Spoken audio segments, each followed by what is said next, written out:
السلام علیکم ورحمۃ اللہ وبرکاتہ۔ ناظرین اور سامعین کیسے ہیں؟ امید ہے کہ آپ خیریت و عافیت سے ہوں گے۔ ایک مرتبہ پھر ہم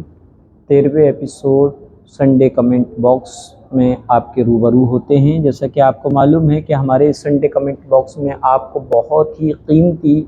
سوالات کے جوابات ملتے ہیں۔ تو آئیے شروع کرتے ہیں۔ سب سے پہلا سوال ہے فرحین بہن کا۔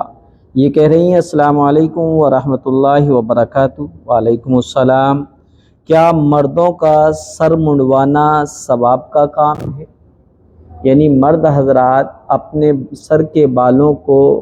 منڈا لیں، حلق کرا لیں، قصر کرا لیں، یعنی گنجے ہو جائیں تو کیا ثواب کا کام ہے؟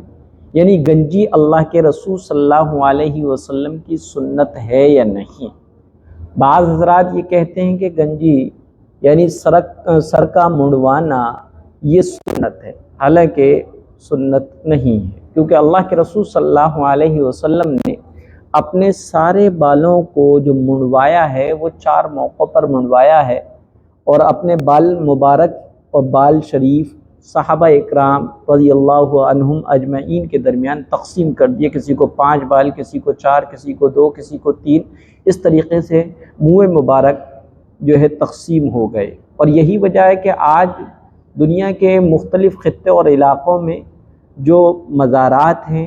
جو مجاورین حضرات ہیں، سجادہ نشین ہیں، یا کچھ اسلامی میوزیم ہیں جہاں پر پیارے آقا حضرت محمد صلی اللہ علیہ وسلم کے منہ مبارک کی زیارت کرائی جاتی ہے،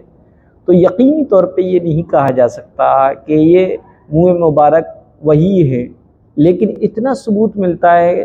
کہ اللہ کے رسول نے اپنے منہ مبارک یعنی بال شریف تقسیم کیے تھے، اور صحابہ میں اس کو بہت قدر کی نگاہ سے تبرک کے طور پر رکھا جاتا تھا۔ نسلاً بعد نسل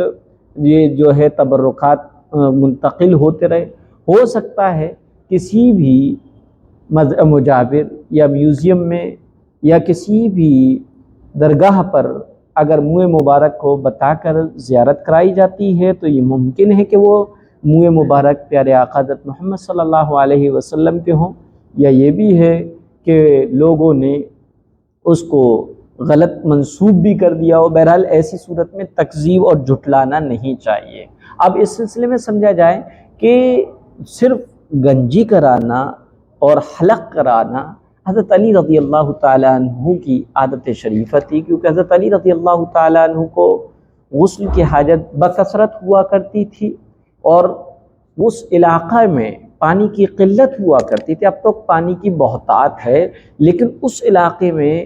اس وقت پیارے آقا حضرت محمد صلی اللہ علیہ وسلم کے دور میں پانی کی بہت قلت تھی، اور خاص طور پر پینے کا میٹھا پانی ہر جگہ دستیاب نہیں ہوتا تھا، بلکہ مختلف علاقوں میں کچھ خاص کنویں ایسے تھے جن کا پانی بہت ہی شیریں اور میٹھا ہوا کرتا تھا۔ یہی وجہ ہے کہ اللہ کے رسول صلی اللہ علیہ وسلم کے لیے کچھ صحابہ اکرام کسی کنویں کا میٹھا پانی ہدیتاً آپ کی خدمت میں پیش کیا کرتے تھے، اور اللہ کے رسول صلی اللہ علیہ وسلم اس میٹھے اور شیریں پانی کو نوش فرمایا کرتے تھے، اور عموماً کھارا پانی کا دستیاب ہو جایا کرتا تھا۔ لیکن حضرت علی رضی اللہ تعالیٰ عنہ صرف اور صرف اس بات پر کہ غسل کرتے وقت بال برابر جگہ کہیں بھی بدن میں خشک رہ جائے تو غسل نہیں ہوتا، اس لیے بربنائے احتیاط حضرت علی رضی اللہ تعالیٰ عنہ شیر خدا ہمیشہ اپنے سر کو منڈوائے رکھتے تھے، لہٰذا سر کو منڈوانا حضرت علی رضی اللہ تعالیٰ عنہ کا بکثرت عمل تھا، لہذا اس کو پیارے آقا حضرت محمد صلی اللہ علیہ وسلم کی طرف منسوب کر کے یہ سمجھنا کہ سر منڈوانا مردوں کے لیے سنت ہے، یہ مناسب نہیں ہے۔ ہاں البتہ یہ ہے کہ مردوں کے لیے سر منڈوانا کئی وجوہ کے اعتبار سے، کئی چیزوں کے اعتبار سے بہتر ہے۔ سب سے پہلی چیز یہ ہے کہ سر منڈوا لیا جائے تو غسل میں کسی طرح کا شک و شبہ نہیں رہتا ہے، اور خاص طور پہ ان علاقے کے لوگوں کے لیے جہاں پر پانی کی قلت ہے۔ دوسرا یہ ہے کہ مدارس میں طلباء کے، اسٹوڈنٹس کے، طالب علموں کے سر کو منڈوا دیا جاتا ہے۔ اس کی وجہ یہ ہے کہ اس سے ان کے اندر انا نہیں آتی، تواضع آ جاتی ہے، اور چنانچہ وہ اپنی پڑھائی کا وہ وقت جو سر پہ بال رہنے پر شیشہ اور کنگا اور بالوں کو کاڑنا اور اس کو سنوارنا اور اس کو لہرانا چلتے ہوئے راستوں میں، یہ جو ہے تمام چیزیں ایسی تھیں جو ان کی توجہ پڑھائی سے ہٹا سکتی تھیں۔ اس لیے اساتذہ نے، مدرسوں کے اساتذہ اور بزرگان دین نے اصلاح کا یہ طریقہ نکالا کہ ان کے بالوں کو منڈوا دیا جاتا، بلکہ بعض مدارس میں تو ایڈمیشن اور داخلے کی شرط ہی یہ ہوا کرتی ہے کہ طلبہ سے کہا جاتا ہے پہلے سر منڈوا کے آؤ، پھر اس کے بعد آپ کا داخلہ لیا جائے گا۔ جی، یہ فرحین کا دوسرا سوال ہے، وہ سوال کرتی ہیں: السلام علیکم ورحمۃ اللہ وبرکاتہ۔ وعلیکم السلام ورحمۃ اللہ وبرکاتہ۔ مفتی صاحب، کیا حائضہ عورت شب قدر پا سکتی ہے؟ جی ہاں، شب قدر کو پا لینے کے بہت آسان طریقے ہیں، اور شب قدر کو پا لینے کے آسان نسخوں کے سلسلے میں سب سے پہلی بات یہ سمجھی جائے کہ رسول اللہ صلی اللہ علیہ وسلم نے ارشاد فرمایا، شب قدر کو رمضان المبارک کے آخری عشرے کی طاق راتوں میں تلاش کرو۔ شب قدر رمضان کے آخری عشرے کی طاق راتوں میں ہونا متعین ہے، لہذا اگر آخری عشرے کی طاق راتیں مثلا 21، 23، 25، 27 اور 29 میں سے ہر رات کو یہ جو چند اعمال کر لیے جائیں تو اللہ کی ذات سے بھرپور امید ہے اور یقین ہے کہ ہم سب کو شب قدر کی برکات اور 1000 مہینوں کی عبادت کا ثواب حاصل ہو جائے گا۔ اب چونکہ حائضہ نماز تو نہیں پڑھ سکتی، نہ فرض پڑھ سکتی، نہ سنت پڑھ سکتی، نہ نفلیں پڑھ سکتی، لہذا وہ نماز نہ پڑھے، لیکن ان راتوں میں تیسرا کلمہ اور درود شریف کا اہتمام کرے، اور یہ حیض کی حالت میں تیسرا کلمہ اور درود شریف پڑھا جا سکتا ہے تو وہ پڑھ لے۔ اسی طریقے سے کم از کم جو ہے اپنے گناہوں پر رو رو کر اللہ سے معافی مانگ لے، کیونکہ دعا خود ایک عبادت ہے۔ الدعاء هو العبادہ، کہ دعا ہی عبادت ہے۔ ایک حدیث میں آیا دعاء مخ العبادہ، کہ دعا تو عبادت کا مغز ہے۔ اسی طریقے سے مالی عبادات کرنی ہے، کچھ صدقہ کر دے، کچھ صدقے کا مالی عبادات ان راتوں میں کچھ پیسے صدقے کی نیت سے نکال کر رکھ دے، اور جب وہ مستحق مل جائیں تو اس صدقے کی رقم کو جو ہے دوسروں تک پہنچا دے۔ البتہ قرآن کریم کی تلاوت بھی نہیں کر سکتے تو قرآن کریم کی تلاوت نہ کریں، لیکن دعا مانگ سکتے ہیں، 30 کلمے کا ورد رکھ سکتی ہیں، درود شریف پڑھ سکتی ہیں، استغفار کر سکتی ہیں، کیونکہ یہ آخری عشرے کی طاق راتیں اور آخری عشرہ دوزخ سے چھٹکارا حاصل کرنے کا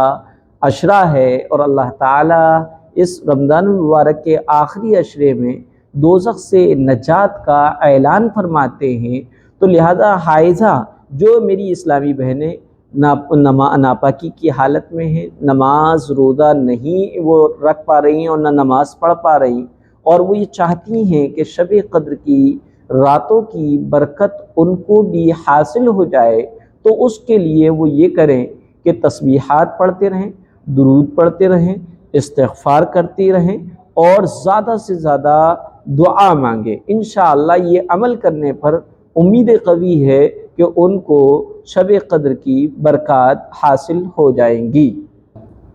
یہ ہیں سمائرہ شاہین، یہ کہہ رہی ہیں کہ مفتی صاحب السلام علیکم۔ وعلیکم السلام۔ یہ میری جانماز ہے، یہاں اس پر ایک آنکھ بنی ہوئی ہے، کیا اس پہ نماز پڑھنا درست ہے؟ آپ دیکھیے گا ان کی جانماز کیسی ہے، یہ جانماز ہے ان کی۔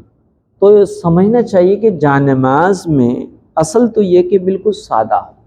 اس میں نہ تو حجر اسود ہو، نہ بیت اللہ کی تصویر ہو، اور نہ ہی مسجد نبوی کی تصویر ہو، نہ کوئی اور چیزیں ہو، بالکل سادہ ہونا چاہیے، کیونکہ دجالی سازش اور فتنے کے تحت، ایک پلاننگ کے تحت بعض جائے نماز ایسی آتی ہیں جس میں کراس اور صلیب کا نشان ہوتا ہے، بعض جانواز ایسی ہوتی ہیں کہ اس میں جاندار کی تصویر ہوتی ہے، دیوی ہندوؤں کی جو ہے دیوتا ہیں ان کی تصویر ہوتی ہے، اور غور سے دیکھنے پر اس کو محسوس ہوتا ہے۔ اسی طریقے سے آئی جو دجال کی واضح نشانی ہے، آنکھ کی پکچ اس میں ہوتی ہے، تو ایسی صورت میں اگر کوئی جانماز ہے تو آپ اپنے ہاتھ کے ہنر سے اس پہ کچھ اور کاڑھ لیں، اس تصویر کو مٹا دیں اور اس پہ نماز پڑھتے رہیں۔ لیکن جو ہے تصویر نظر آ جانے کے بعد، خاص طور پر وہ اگر سجدے کی جگہ پر ہے تو ایسی صورت میں اس کو استعمال نہ کریں۔ اگر ہو سکے تو اس کو کلر وغیرہ کر کے یا کسی اور طرح سے اس تصویر کو مٹا دیا جائے، ختم کر دیا جائے، اور پھر اس پر نماز پڑھ لی جائے تو درست ہے۔ لیکن جو یہ تصویر انہوں نے جو مصلی اور جانماز کی جو انہوں نے پک بھیجی ہے، اس میں نشانی آنکھ کی ہے، آئی بنی ہے، دجالی آئی بنی ہے، لیکن وہ واضح اور کلیئر نہیں ہو رہی، لہذا اس پر وہ نماز پڑھ سکتی ہیں۔ لیکن آئندہ کے لیے یہ سب خیال کریں کہ مصلی اور جانماز ہمیشہ سادہ لیں، اور اس میں کسی طرح کی پکچ نہیں ہونا چاہیے، یہ زیادہ بہتر ہے، تاکہ نماز پڑھنے والا جب نماز پڑھے تو جانماز اور مصلی پر بنی ہوئی تصویریں اس کی توجہ کو اپنی طرف نہ کھینچیں، بلکہ اس کی توجہ اور لو اللہ کی طرف ہی لگی رہے۔ اس لیے جانماز کو بالکل سادہ ہونا چاہیے۔ ان کا شمائرہ شائن ہے۔ ان کا دوسرا سوال ہے، السلام علیکم۔ وعلیکم السلام۔ آج کل زیادہ تر خواتین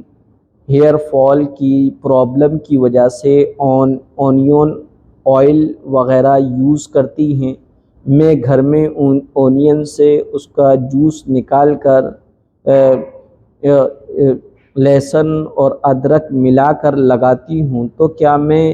یہ ہیئر ٹونک لگا کر نماز قرآن پڑھ سکتی ہوں؟ مجھ سے فرشتے دور تو نہیں بھاگیں گے؟ پلیز اس مسئلے میں رہنمائی فرمائیے گا۔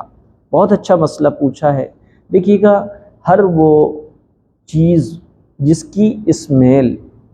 انسان کے لیے ناپسندیدگی کا، نفرت کا ذریعہ ہوتی ہے، وہ اسمیل ہمارے ساتھ موجود حفظہ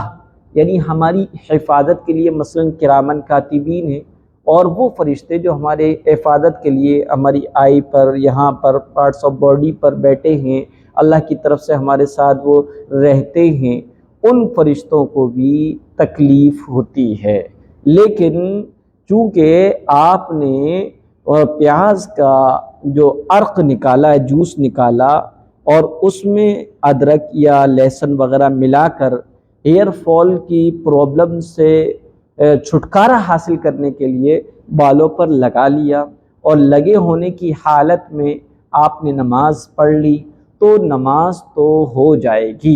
البتہ اگر اس میں سے اسمیل آ رہی ہے تب بھی آپ کی نماز میں کوئی فرق نہیں آئے گا۔ البتہ مردوں کے لیے یہ حکم ہے کہ وہ پیاز کھا کر، یا پیاز ہی نہیں، مولی ہے، یا اسی طریقے سے آج کل کی بیڑی سگریٹ ہے، گٹخا وغیرہ ہے، یہ کھا کر مسجد میں جانے کے لیے منع آیا، کیونکہ مسجد میں مردوں کے لیے جماعت سے نماز پڑھنے کی تاکید آئی ہے۔ جب وہ مسجد میں جائیں گے تو مسجد میں دوسرے نمازی ہیں، ان کو کراہت ہوگی، ان کے پریشانی اور اذیت کا ذریعہ بنے گا، اس لیے مردوں کے لیے منع کیا گیا ہے۔ ہاں، خواتین اگر گھر میں پیاز کھا لیں یا پھر پیاز کا عرق لگا لیں یا کاٹ لیں تو ایسی صورت میں ان کی نماز میں کوئی کراہت نہیں آئے گی، اور فرشتے بھی نہیں بھاگیں گے۔ یہ نعیم ہے، یہ کہہ رہے ہیں السلام علیکم۔ وعلیکم السلام۔ مفتی صاحب، 3 لوگوں میں جماعت ہو جائے گی؟ جی ہاں، جماعت ہو جائے گی۔ جماعت سے نماز پڑھنا چاہ رہے ہیں تو امام کے علاوہ ایک بندہ ہے تو ایک امام بن جائے، دوسرا مقتدی بن جائے۔ البتہ ایک مقتدی ہونے کی صورت میں امام کے رائٹ ہینڈ پہ وہ ایک بالشت احتیاطاً پیچھے کھڑا رہے گا، اور اگر امام اور مقتدی 2 ہوں تو ایسی صورت میں امام آگے کھڑا رہے، دونوں مقتدی پیچھے کھڑے رہیں۔ تو بہرحال اگر 2 لوگ ہیں تو جماعت سے نماز ہو جائے گی، ایک امام بن جائے، ایک مقتدی بن جائے، اور اگر 3 لوگ ہیں تو بھی ہو جائے گی، ایک امام بن جائے اور 2 مقتدی بن کر پیچھے کھڑے ہو جائیں۔ یہ شگفتہ شاہین ہیں، یہ کہہ رہی ہیں السلام علیکم ورحمۃ اللہ وبرکاتہ مفتی صاحب۔ وعلیکم السلام ورحمۃ اللہ وبرکاتہ۔ رمضان کے آخری جمعے کی فضیلت عام جمعے سے بہتر ہے، جیسے کہ جسے الوداع جمعہ کہتے ہیں سب، یہ بھی چھوٹی عید ہے، اس دن بھی سبھی لوگ نئے کپڑے پہننے کا اہتمام کرتے ہیں، یہ بات کس حد تک درست ہے؟ یہ الوداع جمعہ کو لوگ تہوار کے طور پر مناتے ہیں اور نئے نئے کپڑے پہنتے ہیں، اور جو کبھی پورے رمضان روزہ نہیں رکھتے وہ الوداع کا روزہ ضرور رکھتے ہیں، جو کبھی نماز نہیں پڑھتے ہیں، جمعے تک کی چھوڑ دیتے ہیں، وہ بھی رمضان المبارک کے آخری جمعہ یعنی الوداع کے جمعے کی نماز پڑھنے کو بہت ضروری سمجھتے ہیں، اور الوداع کے جمعے کو پڑھنے کے لیے وہ اپنے محلے کی مسجدوں کو چھوڑ کر شہر کی عیدگاہ یا جامع مسجد کی طرف دوڑیں لگاتے ہیں، اور یہ سمجھتے ہیں کہ الوداع کا جمعہ شریعت میں کوئی خاص اہمیت رکھتا ہے۔ اور اسی طریقے سے بعض مساجد میں ائمہ حضرات الوداع کا مخصوص خطبہ بھی پڑھتے ہیں۔ تو اب اس سلسلے میں سمجھنا چاہیے کہ الوداع یعنی رمضان المبارک کے آخری جمعہ جس کو الوداع جمعہ کہتے ہیں، اس کے لیے کوئی خاص حکم نہیں، اس کی کوئی خاص عبادت نہیں، اس کے لیے کوئی خاص خطبہ نہیں، بلکہ رمضان المبارک کے مہینے کا آخری جمعہ تو خوشیاں منانے کا نہیں، بلکہ اس بات کا ڈرنے کا ہے کہ ہماری زندگی کے اس رمضان کا یہ آخری جمعہ ہے، اس کے بعد رمضان المبارک کا مہینہ ہم سے رخصت ہو جائے گا، پھر زندگی میں دوبارہ رمضان المبارک ملے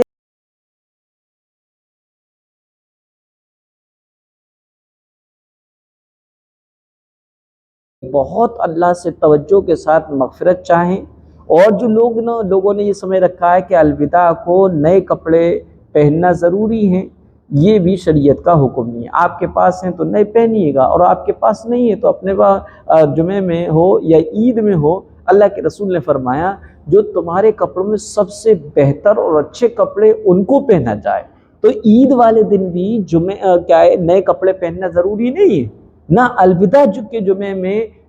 نئے کپڑے پہننا ضروری ہے، بلکہ جو سب سے بہتر ہو وہ پہنو۔ بعض لوگ یہ سمجھتے ہیں کہ نہیں، الوداع اور عید میں کوئی نہ کوئی نیا کپڑا پہننا ضروری ہے، تاکہ کوئی بنیان لے کر آ رہا ہے، کوئی ٹی شرٹ ہی لے کر آ رہا ہے، کوئی لنگی لے کر آ رہا ہے، اور یہ سمجھ رہا ہے کہ نیا کپڑا پہننا شریعت کا حکم ہے۔ حالانکہ نیا کپڑا پہننا شریعت کا حکم نہیں ہے، آپ کے پاس ہے تو خوب پہنیے، کیونکہ اللہ تعالیٰ نے اگر کسی بندے کو نعمت دی ہوتی ہے تو اس نعمت کا اثر اس بندے کے جسم پر اللہ دیکھنا بھی چاہتا ہے، اور اگر آپ کے پاس نہیں ہے تو آپ کو قطعاً پریشان ہونے کی ضرورت نہیں۔ ایڈوانس لے کر، ادھار سدھار لے کر نئے کپڑوں کا بندوبست کرنا اور اس کو دین کا حصہ سمجھنا، یہ بالکل غلط ہے۔ اسی طریقے سے الوداع جمعے کا کوئی خطبہ اللہ کے رسول صلی اللہ علیہ وسلم سے ثابت نہیں ہے۔ اگر کوئی امام الوداع جمعے میں الوداع کے خطبے کو، جس میں الوداع الوداع یا رمضان، الفراق الفراق یا رمضان ہوتا ہے، یہ جو ہے اگر کوئی پڑھتا ہے اور سنت سمجھ کے نہیں پڑھتا تو درست ہے، لیکن کبھی کبھی اس کو چھوڑ دینا چاہیے، کیونکہ عوام کا یہ مزاج بنتا چلا جا رہا ہے کہ رمضان المبارک کے آخری جمعے میں اگر الوداع الوداع یا شہر رمضان کہہ کر خطبہ نہیں پڑھا گیا تو لوگ یہ سمجھتے کہ الوداع کا جمعہ ہی نہیں ہوا۔ اس لیے بہت ضروری ہے کہ لوگوں کو بتائیے کہ رمضان المبارک کے آخری جمعے میں خطبہ الوداع پڑھنا ضروری نہیں ہے، پڑھ لے تو اچھا ہے، لیکن اللہ کے رسول صلی اللہ علیہ وسلم نے اس طرح کا خطبہ نہیں پڑھا، اور نہ ہی نئے کپڑے پہننے کا حکم دیا، اور نہ ہی اس کو چھوٹی عید کہا۔ یہ سب ہم اپنی طرف سے بنا لیا، ایجاد کر لیا کہ الوداع کے جمعے کو اس کا نام دے دیا، اس کو چھوٹی عید بتا دیا، اس پر نئے کپڑے پہننے کو لازمی سمجھ لیا، یا اس کو جو ہے خوشی کا ذریعہ سمجھ لیا، یا پھر جو ہے اس کے لیے مخصوص خطبہ گڑھ لیا، یہ سب ہماری ایجادات ہے۔ ورنہ تو شریعت میں ایسا کچھ بھی مخصوص مسائل یا مخصوص حکم الوداع یعنی رمضان المبارک کے آخری جمعے کے لیے نہیں آئے ہیں۔ یہ ہیں عاطف، یہ کہہ رہے ہیں السلام علیکم۔ وعلیکم السلام۔ اگر میں سفر میں ہوں اور میں قرآن پڑھنا چاہتا ہوں تو کیا میں بنا ٹوپی کے قرآن پڑھ سکتا ہوں؟ جی ہاں، آپ قرآن کریم کی تلاوت کرنا چاہ رہے ہیں اور آپ کے پاس ٹوپی نہیں ہے تو آپ بغیر سر پر ٹوپی رکھے ہوئے یا بغیر سر کو ڈھانپے ہوئے قرآن کریم کی تلاوت کر سکتے ہیں، کوئی حرج کی بات نہیں۔ قرآن کریم کی تلاوت کے لیے چند آداب ہیں، ان آداب میں یہ کہیں بھی نہیں ہے کہ سر ڈھانپ کر پڑھا جائے، خوشبو کے لگا کر پڑھا جائے، یہ ادب ہے۔ تعوذ یعنی اعوذ باللہ پڑھا جائے، تسمیہ بسم اللہ پڑھا جائے، خوب ادب و احترام کے ساتھ پڑھا جائے، پاک و صاف جگہ پر پڑھا جائے، اور اللہ کا خوف اور اس کی محبت دل میں رکھتے ہوئے پڑھا جائے، یہ سوچ کر پڑھا جائے کہ اللہ سن رہا ہے، اور یہ سمجھ کر پڑھا جائے میں احکم الحاکمین کے کلام کو پڑھ رہا ہوں۔ لہذا قرآن کے آداب میں سے کوئی بھی ادب ایسا نہیں ہے کہ سر کو ڈھانپا جائے یا سر پر ٹوپی ہونا ضروری ہے۔ البتہ خواتین کے لیے چونکہ سر ان کے بال سطر ہے، اس لیے ان کے لیے بہتر ہے کہ وہ سر ڈھانپے ہی رکھیں، چاہے وہ قرآن کریم پڑھ رہی ہوں تب بھی اور قرآن کریم نہ پڑھ رہی ہوں تب بھی۔ البتہ مرد جو ہیں بغیر سر ڈھانپے ہوئے بھی قرآن کریم کی تلاوت کر سکتے ہیں۔ جی یہ شمع ملک ہیں، ان کا سوال ہے آڈیو میں ہے، کیا ہے سوال اس کو سنتے ہیں پھر اس کے بعد جواب دیں گے۔ السلام علیکم ورحمۃ اللہ وبرکاتہ۔ مفتی صاحب مجھے ایک سوال پوچھنا ہے، آپ یہ بتا دیجئے کہ اگر سحری اگر ہم سحری میں اٹھنے میں لیٹ ہو گئے اور اتنا لیٹ ہو گئے کہ بس سحری کا وقت ختم ہی ہونے والا تھا، بالکل 1-2 منٹ باقی تھے، اور اتنا ہم نے تیاری کی تو وقت ختم ہو گیا، اور جیسے ہی ہم کھانے لگے تو اذان بھی ہونے لگی، اور جب اذان ہوتی رہی تو ہم کھاتے رہے، جبکہ ہمیں پتہ بھی نہیں تھا کہ اذان پر فوراً رک جانا چاہیے۔ تو اب ہم نے سحری بھی کر لی اور اذان ہونے تک کھاتے بھی رہے، پھر اس کے بعد ہم نے ترنت روزہ رکھ لیا۔ تو اب مجھے پوچھنا یہ ہے کہ ہمارا روزہ رہا یا نہیں رہا؟ جی اگر کسی نے سحری کے عمل کو اذان کے دوران بھی جاری رکھا، اذان ہوتی رہی اور وہ سحری کے کھاتا رہا تو ایسی صورت میں اس کا روزہ نہیں ہوگا، اس کو یہ روزہ اس کا نہیں مانا جائے گا، کیونکہ سحری کا وقت ختم ہونے کے بعد اگر کھایا جا رہا ہے تو روزہ نہیں ہوگا۔ ہاں البتہ اس میں تھوڑی سی تفصیل ہے، اگر اذان جو ہے سحری کے ختم پر ہی ہوئی ہے، سحری کے وقت کے ختم پر ہی ہوئی ہے، تو ایسی صورت میں یقیناً روزہ نہیں ہوگا، کیونکہ اذان جو ہے وہ فجر کے وقت کا اعلان ہے، اور فجر کا یہ وقت جب ہو جاتا ہے تو اس کے بعد بھی کھانا یہ روزے کے لیے کیا انتہائی برا ہے، یعنی روزہ ہوگا ہی نہیں۔ یہ شمع ملک کہہ رہی ہیں جی میرے ماموں کے ساتھ ایسا ہی ہوا، انہوں نے مجھ سے کال کر کے پوچھا تو میں نے ان کو کہا کہ میں مفتی صاحب سے پوچھ کر بتاتی ہوں، تو مفتی صاحب کیا وہ اب روزہ توڑ سکتے ہیں، مطلب کھا پی سکتے ہیں؟ جی ہاں وہ کھائیں پئیں لیکن رمضان کا احترام کریں، روزے داروں کا احترام کریں۔ آج جو رمضان المبارک کے مہینے کی ناقدری اور بے ادبی مسلمان سوسائٹی میں، مسلمان سماج میں بڑی تیز رفتاری کے ساتھ آ رہی ہے کہ اب احساس ہی نہیں ہوتا کہ رمضان المبارک کا مہینہ چل رہا ہے، کیونکہ وہی ہوٹل کھلے، وہی کھانے پینے والے دھڑلے سے کھا رہے ہیں، نہ ان کو رمضان کا خیال ہے نہ روزے داروں کا خیال ہے، اللہ کی بغاوت پر یہ تلے ہوئے ہیں، لہٰذا جو ہے یہ اس پر اللہ کی پکڑ نہیں آ رہی، یہ جو ہے نبی کا صدقہ ہے، نبی کی دعاؤں کا اثر ہے، ورنہ تو ہمارے بدعملیاں اس قدر بڑھ چکی ہیں جو غضب الہی اور عذاب الہی کو دعوت دیتی ہیں۔ تو بہرحال آپ اپنے ماموں سے یہ کہہ دیجئے گا کہ وہ روزہ توڑ سکتے، یعنی ان کا روزہ ہی نہیں ہوا کھا پی سکتے ہیں، لیکن روزے داروں کا خیال کرتے ہوئے اور رمضان کے احترام کا خیال کرتے ہوئے سب کے سامنے نہ کھائیں۔ اسی طریقے سے اب اس روزے کی عید کے بعد قضا کریں، کیونکہ یہ روزہ نہیں ہوا ہے، کفارہ واجب نہیں ہوگا۔ یہ طاہرہ شیخ ہیں ماشاءاللہ، یہ اعتکاف میں بیٹھی ہوئی ہیں اور انہوں نے کچھ سوال پوچھوائے ہیں، بچے نے سوال کرے ہیں۔ سوال کیا ہے اس کو آڈیو میں سنتے پھر اس کے بعد جواب دیں گے۔ مفتی صاحب السلام علیکم۔ مفتی صاحب امی پوچھ رہی ہے کہ اعتکاف میں ناخن کاٹ سکتے ہیں کیا؟ اعتکاف کی حالت میں ناخن کاٹے جا سکتے ہیں، کوئی حرج کی بات نہیں، اعتکاف میں کوئی فرق نہیں پڑے گا۔ آپ اعتکاف میں بیٹھے ہیں اور آپ کے ناخن بڑے ہو گئے ہیں تو آپ ناخن کاٹ سکتے ہیں۔ یہ طاہرہ شیخ بہن کے بیٹی نے دوسرا سوال کیا ہے، یہ بھی آڈیو میں ہے، اس کو سنتے ہیں پھر اس کا جواب دیتے ہیں۔ اور مفتی صاحب ضرورت پڑنے پر غیر محرم سے موبائل پہ یعنی فون پہ بات کر سکتے؟ جی، ضرورت پڑنے پر گھر میں رہتے ہوئے موبائل کی رنگ بجتی ہے اور آپ اعتکاف میں بیٹھے ہیں تو ایسی صورت میں چونکہ ہمیں نہیں معلوم موبائل جہاں سے آیا ہے وہ محرم کا ہے یا غیر محرم کا ہے، تو ایسی صورت میں موبائل کو آن کر کے وقت ضرورتاً اس سے بات کی جا سکتی ہے، چاہے وہ محرم ہو چاہے غیر محرم ہو۔ اعتکاف میں کوئی کمی اور خرابی نہیں آئے گی، بشرطے کہ یہ ضرورت ہو، جیسا کہ پوچھا گیا کہ ضرورت کے وقت فون پر غیر محرم سے اگر اعتکاف کی حالت میں بات کر لی جائے تو اعتکاف میں کوئی کمی تو نہیں آئے گی، تو جواب یہ ہے کہ اعتکاف میں کمی نہیں آئے گی۔ جی، یہ وسیم مافات ہیں، یہ کہہ رہے ہیں السلام علیکم۔ وعلیکم السلام ورحمۃ اللہ وبرکاتہ۔ کسی لڑکی کو ان کے والد نے 4.5 تولہ سونا دیا اور وہ والد کے ضرورت کے وقت اس نے والد کو دے دیا، والد نے اس کو بینک میں دے دیا، بیٹی کے پاس 13 سال سے تھا تو وہ اس سونے کی زکوٰۃ دیتی تھی، والد کے پاس 1 سال نہیں گزرا ہے، زکوٰۃ نکال سکتے ہیں یا نہیں؟ والد نکالیں یا بیٹی؟ جواب وضاحت کے ساتھ دیجیے گا۔ دیکھیے گا 4.5 تولہ سونا ہے، 4.5 تولہ سونے کے ساتھ ساتھ اگر تھوڑی سی بھی چاندی ہے یا کیش کرنسی ہے، رقم ہے،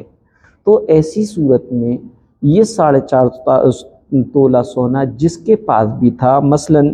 بیٹی کے پاس تھا 13 سال تک اور وہ الحمدللہ زکوٰۃ دیتی رہی تو اس کا تو مسئلہ ہی نہیں ہے۔ ابھی جو ہے والد کو کسی ضرورت کی وجہ سے بیٹی نے وہ 4.5 تولہ سونا اٹھا کر والد کو دے دیا اور والد صاحب کے پاس ابھی سال نہیں گزرا ہے، تو ایسی صورت میں دیکھا جائے گا کہ والد صاحب کے پاس اور پیسے تھے یا نہیں۔ اگر اس 4.5 تولہ سونے کے علاوہ والد صاحب کے پاس اور بھی پیسے ہیں یا اور بھی سونا یا چاندی ہے یا کیش ہے تو ایسی صورت میں چونکہ ان کو یہ درمیانے سال میں یہ سونا بیٹی کی طرف سے دیا جا رہا ہے اور پہلے سے وہ صاحب نصاب تھے اور درمیان میں یہ مال ان کو سونے کی شکل میں حاصل ہوا ہے، اس لیے وہ سال نہ بھی گزرا ہو تب بھی ان کو زکوٰۃ دینی پڑے گی، کیونکہ ہر نصاب کے مکمل ہونے کے بعد درمیانے سال میں حاصل ہونے والا مال اس پہ سال کا گزرنا شرط نہیں ہے، ان پر زکوٰۃ واجب ہوگی۔ لیکن اگر والد کے پاس کچھ بھی نہیں ہے، بس یہی 4.5 تولہ سونا تھا جو انہوں نے بینک میں دے دیا ہے، تو ایسی صورت میں اگر ان کے پاس کچھ بھی نہیں ہے اور بینک میں انہوں نے بطور گروی کے رکھا ہے قرض کے طور پر اور ان کے پاس پہلے کوئی رقم نہیں تھی، تو ایسی صورت میں یہ زکوٰۃ والد پر بھی نہیں ہوگی اور بیٹی پر تو ہوگی نہیں، کیونکہ بیٹی نے تو دے ہی دیا ہے والد کو، لہذا زکوٰۃ نہیں ہوگی۔ یہ پاکستان سے ہیں اور ان کا نام نہیں ہے لیکن یہ کہہ رہے ہیں السلام علیکم ورحمۃ اللہ وبرکاتہ۔ مفتی صاحب ایک خواب کی تعبیر بتا دیجئے۔ آج رات کو میں نے خواب دیکھتی ہوں کہ خانہ کعبہ پہ قائد اعظم کی تصویر لگی ہوتی ہے تو وہ میں اتارتی ہوں۔ شاید میں اس خیال میں اتارتی ہوں کہ خانہ کعبہ اتنی پاک جگہ ہے تو یہاں تصویر نہیں ہونا چاہیے، اس کی کیا تعبیر ہوگی؟ قائد اعظم پاکستان کو بنانے والے، پاکستان کی الگ چاہت کرنے والے، مسلمانوں کے کنٹری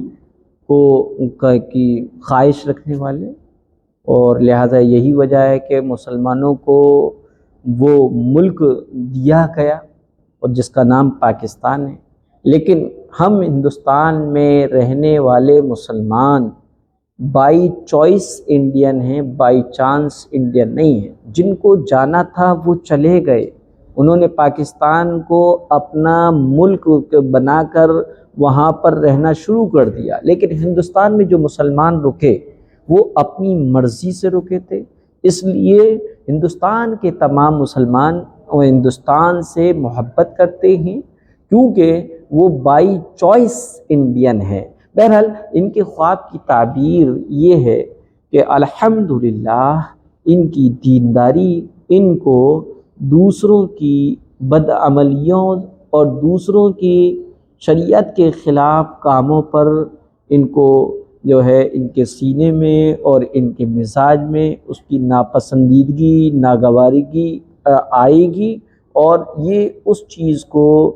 اپنی ذات سے اور اپنی کوشش اور جد و جہد سے ختم کرنے اور مٹانے کی کوشش کریں گی جو شریعت کے خلاف ہے۔ جیسا کہ ان کے خواب میں تھا کہ خانہ کعبہ پر قائد اعظم کی تصویر لگی تھی، اور انہوں نے خواب میں دیکھا اور دیکھنے کے بعد اس کو ہٹانے کی کوشش کی، اور یہ خیال کرتے ہوئے کہ خانہ کعبہ پر تصویر، اور تصویر کی تو شریعت میں ممانعت ہے، تو خواب ان کا بہت اچھا ہے۔ اللہ تعالیٰ ان کے ذریعے سے دین کے نام پر کچھ کام ایسے کیے جاتے ہیں جو بے دینی کے ہوتے ہیں، لہٰذا یہ اس کو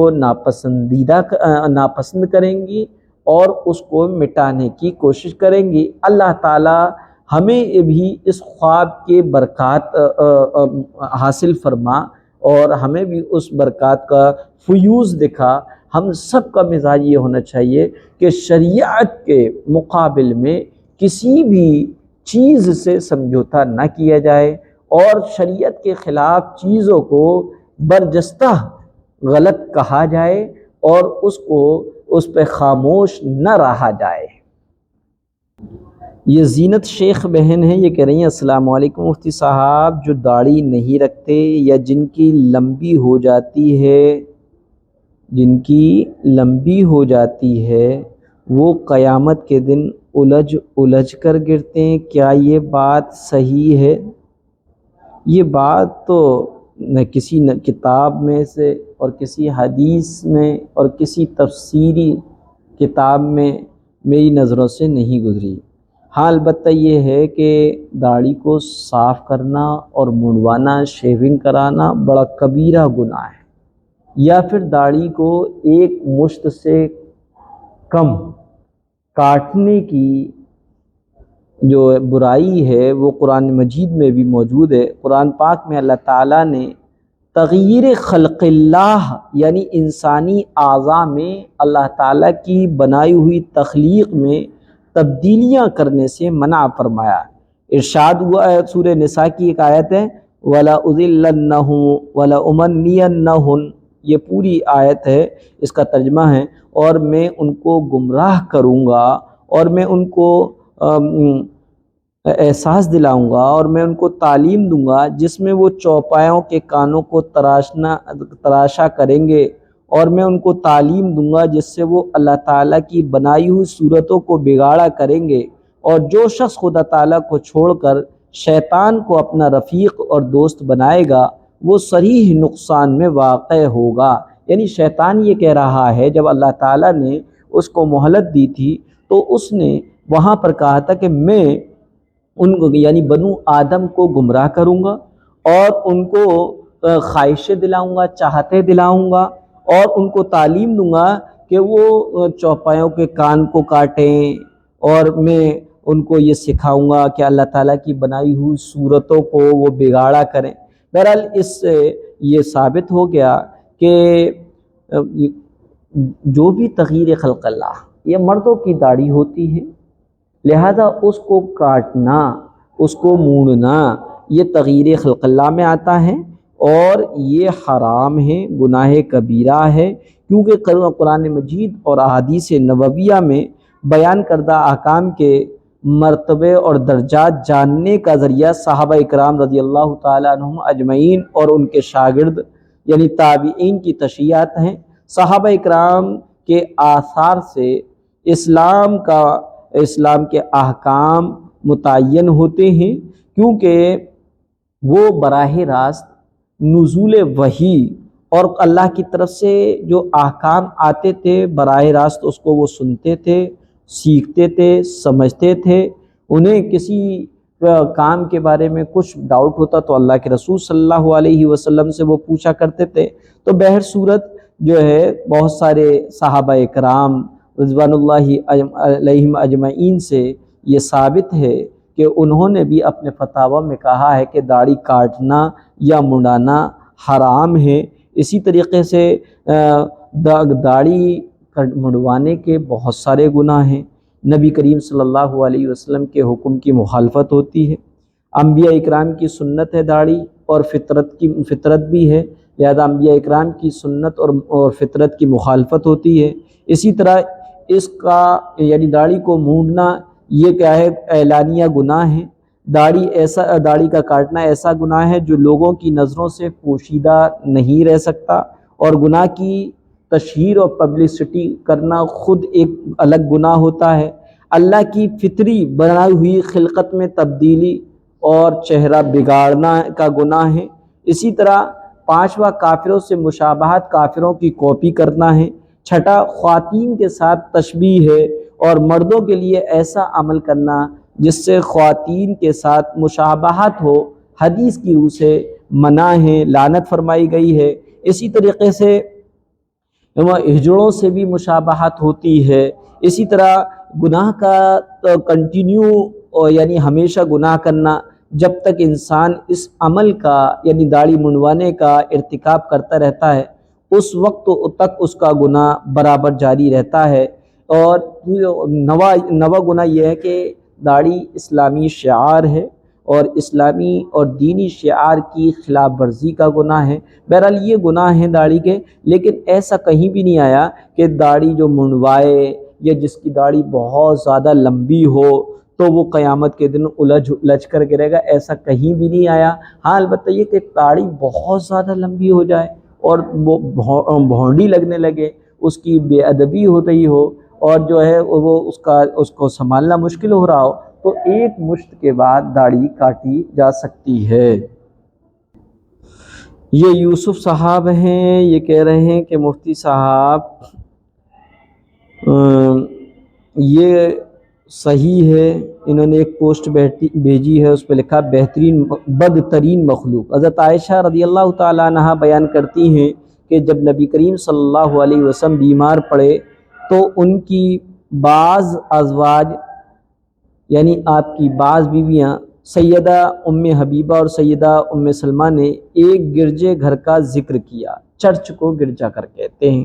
جسے انہوں نے ابشا میں دیکھا اور ان کی خوبصورت تصویر کا ذکر کیا۔ تو نبی کریم صلی اللہ علیہ وسلم نے اپنا سر اٹھایا اور فرمایا یہ وہ لوگ ہیں جب ان کا کوئی نیک مرد مر جاتا تھا تو وہ اس کی قبر کو عبادت گاہ بنا لیتے تھے، پھر اس کی تصویریں بنا لیتے تھے۔ یہ لوگ قیامت کے دن اللہ کی بدترین مخلوق ہوں گے۔ یہ جو بالکل صحیح ہے، روایت ہے، بخاری کی روایت ہے۔ اسی طریقے سے لا يدخل جنت المصورون کہ تصویر بنانے والے جنت میں داخل نہیں ہوں گے، یہ بالکل صحیح حدیث ہے۔ یہ یوسف صاحب ہیں، حافظ یوسف صاحب، ان کا سوال ہے کیا ہے، آڈیو میں سنتے ہیں پھر جواب دیں گے۔ السلام علیکم ورحمۃ اللہ۔ مفتی صاحب تہجد کی نماز جماعت بنا کے پڑھ سکتے ہیں؟ تہجد کی نماز جماعت بنا کر پڑھنا درست نہیں ہے، کیونکہ تہجد ایک نفل ہے اور نفل کی جماعت مکروہ ہے۔ البتہ اگر کوئی بندہ خود تہجد پڑھ رہا ہے، ایک ہے اس کے ساتھ دوسرا ہے اور دو چار لوگ بغیر کسی بلاوے کے وہ خود بخود آ جائیں، ایک یا دو ہو جائیں اور وہ لوگ تہجد کو جماعت سے پڑھ رہے ہوں تو اس کی گنجائش ہے۔ بعض اکابرین کا یہ معمول تھا کہ وہ اپنی خانقاہوں میں اپنے مریدین کے ساتھ بغیر کسی اعلان کے خود بیدار ہوتے، اور اگر ان کے مریدین بھی بیدار ہو جاتے تو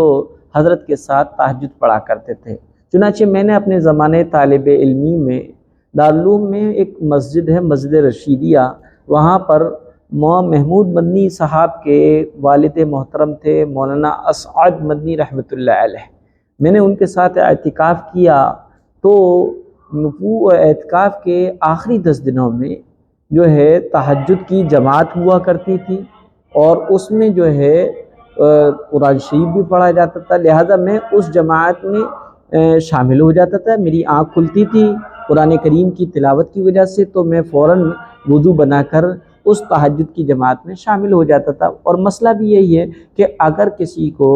نہ بلایا جائے اور ایک دو لوگ ہوں تو ایسی صورت میں تہجد جماعت سے پڑھی جا سکتی ہے۔ یہ حافظ محمد یوسف صاحب ہے، ان کا کوئی سوال ہے آڈیو میں، اس کو سنتے ہیں پھر اس کے بعد جواب دیں گے۔ السلام علیکم ورحمۃ اللہ۔ مفتی صاحب، میں جو عطر لایا ہوں 60 روپے والا، وہ 300 روپے کا بیچ رہا ہوں، اس کو کوئی مسئلہ؟ یہ کہہ رہا ہے کہ مفتی صاحب میں نے 60 روپے کا مارکیٹ سے عطر خریدا ہے، اور اس میں 2-4 عطر ملا کر میں اس کو ایک تیسری کوالٹی بنا کر اور تیسری طرح کی خوشبو بنا کر اس 60 روپے والے عطر کو میں 300 روپے کا بیچ رہا ہوں، تو کیا میرا یہ بیچنا صحیح ہے یا غلط ہے؟ تو جاننا چاہیے کہ آپ کی کوئی بھی سودا ہے، آپ اس پہ جتنا چاہیں نفع لے لیں، لیکن مارکیٹ اور بازار میں شرط یہ ہے کہ جتنے کی نفع کے ساتھ آپ اس چیز کو سیل کر رہے ہیں، بیچ رہے ہیں، اتنی قیمت کی مارکیٹ میں کہیں نہ کہیں ملتی ہے۔ بہرحال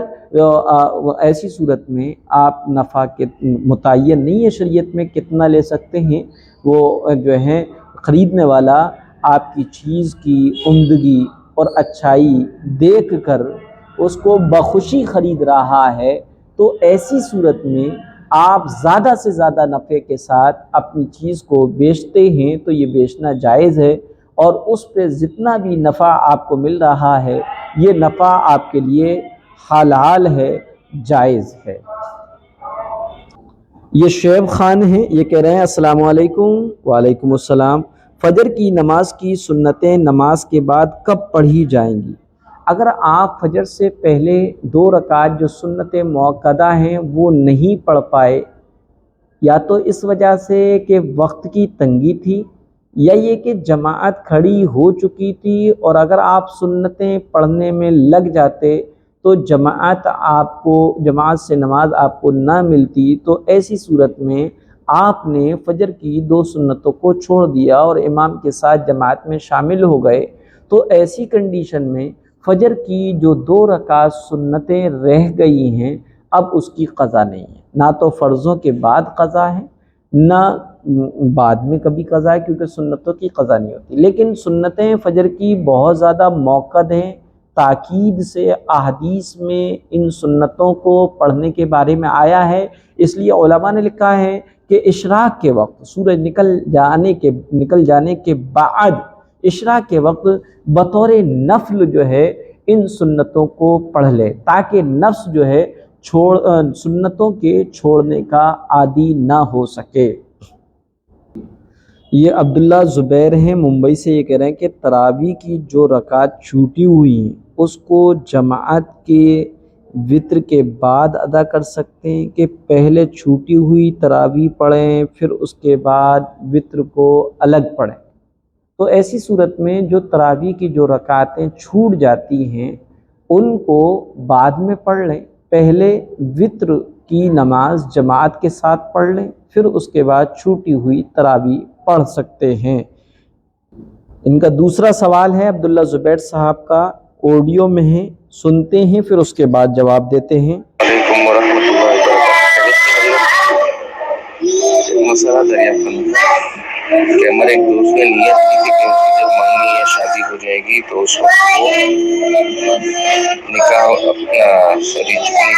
گا یا شادی ہو جائے گی تو اس وقت اعتکاف میں بیٹھیں گے. تبھی ان کی ہے شادی 22 مئی کو، اور ہر سال اعتکاف کا تو بیٹھتے ہی ہے ماشاء اللہ، لیکن ابھی یہ بار میں اگر وہ شادی کی نیت والا ابھی اس میں نیت کر لیں گے تو چلے.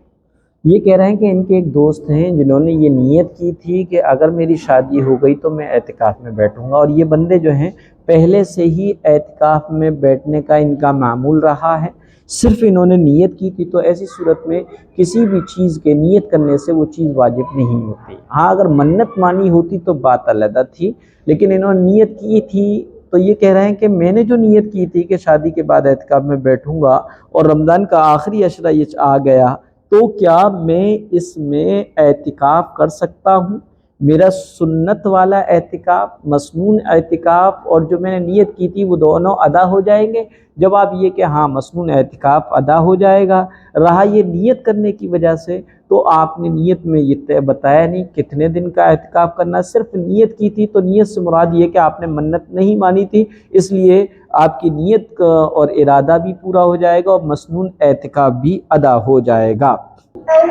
اگر 10 دن کی نیت کی تھی تو یہی جو بھی اعتکاف آدمی بیٹھیں گے تو اسی میں نیت کر لیں گے 10 دن کی تو چلے. جی، اگر 10 دن کی نیت کی تھی کہ 10 دن کے، لیکن کوئی اپنے اوپر واجب اور لازمی نہیں کرا تھا، یعنی نظر نہیں مانی تھی، منت نہیں مانی تھی، تو ایسی صورت میں یہ 10 دن جو مسنون اعتکاف کے ہیں اس میں اگر مسنون اعتکاف کر لیا تو وہ ادا ہو جائے گا. یہ کہہ رہے ہیں عبداللہ زبیر صاحب ممبئی سے، السلام علیکم ورحمۃ اللہ وبرکاتہ. وعلیکم السلام. حضرت، حیض کے ایام شروع ہو کے 4 دن ہوئے ہیں اور غسل کر کے روزہ رکھ سکتے ہیں؟ جی ہاں، اگر ماہواری اور حیض کی عادت صرف 4 دن خون آنا ہی ہے تو ایسی صورت میں 4 دن خون آ کر بند ہو گیا اور مکمل ایک نماز کا وقت گزر گیا تو ایسی کنڈیشن میں سحری کر لیں،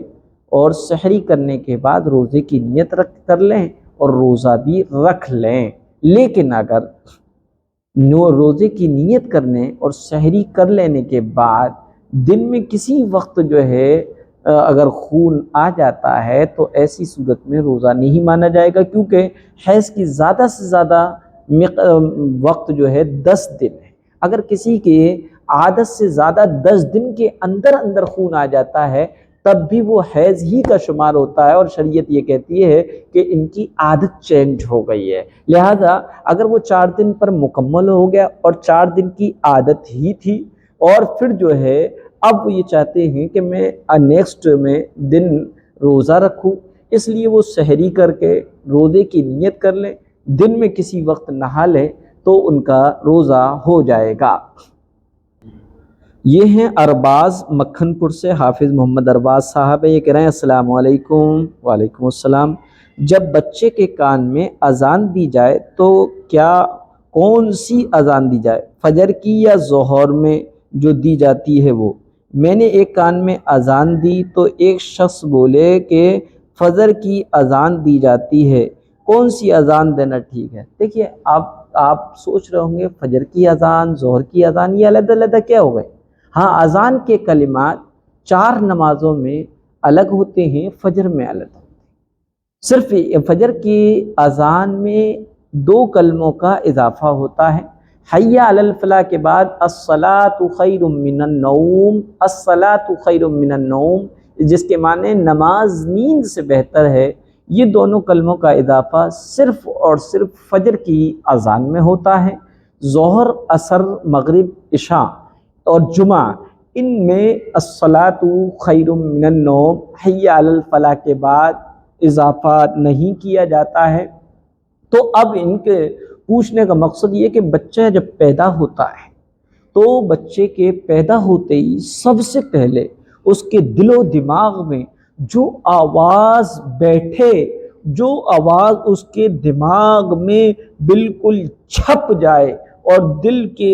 گہرائیوں میں بیٹھ جائے، وہ آواز ہونا چاہیے اللہ کی کبریائی اور اللہ کی بڑائی کی. اس لیے بچے کی پیدائش کے فوراً بعد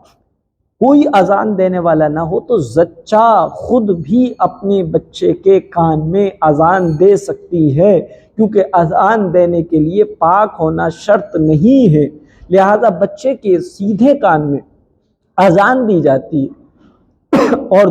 الٹے کان میں تکبیر کہی جاتی ہے۔ اذان دینے والا بچے کے کان میں جب اذان دے رہا ہو تو انگلی کو کانوں میں لگانے کی بھی ضرورت نہیں، بلکہ بچے کو لے کان میں اللہ اکبر اللہ اکبر اللہ اکبر اللہ اکبر، اس طریقے سے پوری اذان بچے کے کان میں دی جائے اور لیفٹ کان میں تکبیر کہی جائے۔ تکبیر کہتے ہیں حی علی الفلاح کے بعد قد قامت الصلاۃ، قد قامت الصلاۃ 2 مرتبہ اس کلمے کا اضافہ ہوتا ہے۔ تو بچے کے کان میں جو اذان دی جاتی ہے وہ اذان دی جاتی ہے جو اس کو ظہر عصر مغرب عشاء چاروں وقت کی اذان میں دی جاتی ہے، یعنی فجر کی اذان والی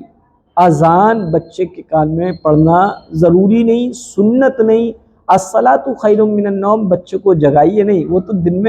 دنیا میں آیا ہی اب ہے، جب وہ آیا تو جاگتا ہوا آیا، سوتا ہوا نہیں آیا، اور وہ بچہ اپنی ماں کے پیٹ میں بھی سو نہیں رہا تھا، جاگ رہا تھا، حرکت کر رہا تھا۔ اس لیے کسی نے عقل مندی کا ثبوت دیا اور ان حافظ صاحب کو بالکل ٹارچر کیا کہ نہیں تم نے بچے کی کان میں اذان ظہر والی کیوں دی، وہ اس کو تو فجر والی اذان دی جاتی ہے۔ تو ایسی کوئی صراحت حدیث میں نہیں ملتی، بلکہ حدیث میں یہ ملتا ہے کہ بچے کے کان میں اذان دی جائے، اور اذان وہی ہے جو ظہر عصر مغرب عشاء میں کہی جاتی ہے۔ اذان کے کلمات جو جبریل علیہ السلام کے ذریعے سے خواب میں عبداللہ صحابی تھے اور حضرت عمر تھے، ان کو جو تلقین کی گئے، جو سکھائے گئے، یہ وہی کلمات تھے جو ظہر عصر مغرب عشاء کی اذان کے ہوتے ہیں۔ یہ جو کلمات ہیں الصلاۃ خیر من النوم، یہ بعد میں پیارے آقا حضرت محمد صلی اللہ علیہ وسلم نے اس کا اضافہ کروایا ہے۔ اس لیے جب بچے کے کان میں اذان دینی ہو تو ظہر عصر والی، یعنی بغیر الصلاۃ خیر من النوم کے اضافے والی اذان ہی کہی جائے گی۔ جی یہ پاکستان سے ہیں، یہ کہہ رہی ہیں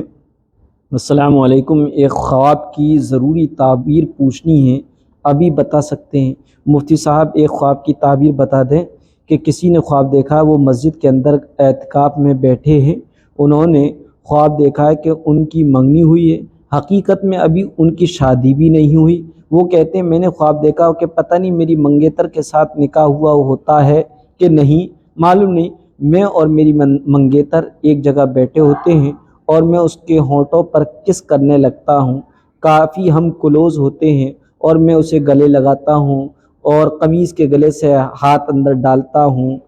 چیسٹ پر ہاتھ لگاتا ہوں، بس مجھے اتنا یاد ہے، ہاتھ چیسٹ پر لگ رہا ہوتا ہے اور ساتھ ہونٹ کس کر رہا ہوتا ہوں۔ یہ اعتکاف کے دوران اشراق پڑھ کر سویا، کسی نے خواب دیکھا، اس کی کیا تعبیر ہوگی؟ مسجد کے اندر اعتکاف کے دوران کسی نے خواب دیکھا ہے، اشراق پڑھ کر تھوڑا ذکر کر کے سونے کے بعد یہ خواب دیکھا ہے، اس خواب کی تعبیر بتا دیں۔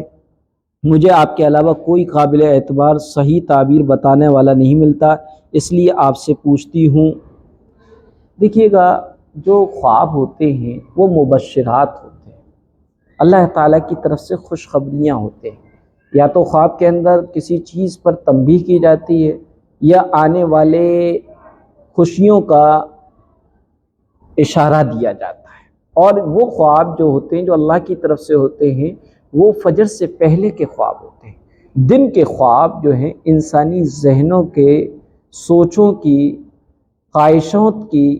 شکل اور روپ اختیار کر کے خواب بن کر آ جاتے ہیں۔ تو چونکہ جو اعتکاف میں بیٹھے ہیں انہوں نے یہ خواب دیکھا ہے تو ان کا یہ خواب ذہنی اور سوچوں کا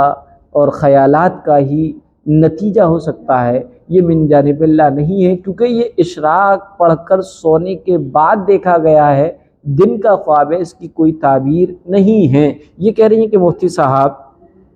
میں نے ان کے خواب کی تعبیر بتانے میں ذرا دیر کر دی تھی، تو یہ کہہ رہے ہیں شاید یہ خواب نہیں پوچھنا چاہیے تھا، مجھے کسی نے مجھے کہا ہے کہ پوچھ کر بتائے تو آپ سے پوچھ لیا، اس لیے اعتکاف کے دوران اس طرح کا خواب آنا، کسی کو ڈر لگا اس لیے پوچھا، سوری اگر آپ کو برا لگا ہو ایسا خواب پوچھنا تو معاف کر دیجیے گا، جی سوری۔ دیکھیے سوری ووری نہ کہیے گا، دراصل میں جو ہے میں خود اعتکاف میں بیٹھا ہوں، اور کبھی کبھی جو ہے سوال کے جواب یا خواب کی تعبیر بر وقت نہیں دی جاتی، کیونکہ خواب کی تعبیر دینے کا ایک اصول یہ بھی ہے کہ خواب کی تعبیر کبھی الجھنوں میں اور چلتے پھرتے نہ دی جائے، بلکہ خوب اطمینان ہو اور خوب یکسوئی ہو، اس وقت خواب کی تعبیر بتانا چاہیے۔ اس لیے کبھی کبھی آپ لوگوں کے خواب کی تعبیرات یا مسائل کے جوابات میں دینے میں تاخیر ہو جاتی ہے، لیکن یہ کبھی نہیں ہوگا انشاءاللہ کہ میں آپ کے خوابوں کی تعبیر کبھی نہ بتاؤں یا مسائل کا جواب ہی نہ دوں۔ لیٹ تو ہو سکتا ہے، لیکن ایسا کبھی نہیں ہو سکتا کہ میں آپ کو آپ کے جواب بالکل نہ دوں۔ تو آپ کو سوری کہنے کی ضرورت نہیں ہے، لیکن ان سے بھی میں نے یہی کہا کہ آپ سوری مت کہیے، تو انہوں نے جواب میں میسج کیا، میسج بہت اچھا ہے، لکھا ہے میری زندگی میں آپ واحد ہیں جن پر مجھے 100% اعتماد ہے، آپ تعبیر 100% ایگزٹ دیتے ہیں اور مسئلہ بھی قرآن اور اسلام کی روشنی میں دیتے ہیں، اس لیے کسی اور سے مسئلہ یا تعبیر نہیں پوچھ سکتی آپ کے علاوہ۔ اچھی بات ہے، ان کا میسیج یہ ہے، اللہ تعالیٰ قبول فرما لے ہمارے اس کو، ورنہ تو بندہ ہے، گناہوں کا پلندہ ہے، لہٰذا یہ حسن زن ہے، اللہ تعالیٰ ان کے حسن زن کے مطابق ناچیز کو ایسا ہی بنا دے اور اللہ ان کو خوب نوازے۔ جی یہ آگرہ سے ہیں، یہ کہہ رہی ہیں السلام علیکم مفتی صاحب، ایک سوال ہے، اجازت ہو تو پوچھ سکتی ہوں؟ اگر اجازت ہو تو پوچھ سکتی ہوں۔ جی آپ کو سبھی کو اجازت ہے، اب میرا نمبر تو 879111 ایسا ہے، آپ کبھی بھی اجازت لینے کی ضرورت نہیں، آپ کبھی بھی کال کر کے یا واٹس ایپ پہ میسج کر کے اپنے مسئلے کا حل معلوم کر سکتے ہیں، کوئی بھی بات پوچھ سکتے ہیں، میں انشاءاللہ آپ کو بتاؤں گا، اجازت لینے کی ضرورت نہیں۔ یہ پوچھ رہی ہیں میں نانی اور نانا کو قرآن بخشنا چاہتی ہوں، وہ کیسے بخشتے ہیں وہ طریقہ بتا دیجئے، اور ان کے لیے نماز پڑھنا چاہتی ہوں تو کتنی رکعتیں نماز پڑھنی چاہیے آپ بتا دیجئے پلیز۔ تو دیکھیے کہ آپ نے جو بھی قرآن کریم پڑھے ہیں اس کا ثواب آپ کو مل گیا، اور اس کو کیسے بخشا جائے تو ہمارے چینل پر قرآن کریم کو بخشنے کی طریقے کے عنوان سے ویڈیو ڈلی ہوئی ہیں، آپ اس کو ضرور دیکھیے گا۔ بہرحال تو قرآن کریم کے بخشنے کا اور اس کے ثواب پہنچانے کا آسان طریقہ یہ ہے کہ اللہ سے دعا کریں، اللہ اس قرآن کریم کو 2 4 6 8 جتنے بھی پڑھے ہیں، اے اللہ اس میں غلطیاں کوتاہیاں ہوئی ہیں اس کو معاف فرما، پھر اس کو میری طرف سے قبول فرما، اور پھر اس کو میری نجات کا ذریعہ بنا، اور اے اللہ اس کا ثواب جو مجھے ملا ہے وہ تمام مومنین اور مومنات کی روحوں کو، اور خاص طور پہ میرے نانا کو، میری نانی کو، مرحومہ کو اس کا ثواب پہنچا، یہ بخش گیا۔ اب ان کا دوسرا سوال تھا کہ میں اپنے نانا اور نانی کے لیے نماز پڑھنا چاہتی ہوں، نماز کیسے پڑھوں، اس کا کیا طریقہ ہے، کتنی رکعت ہے؟ تو دیکھیے گا نفل نماز آپ جتنی چاہیں پڑھ لیں،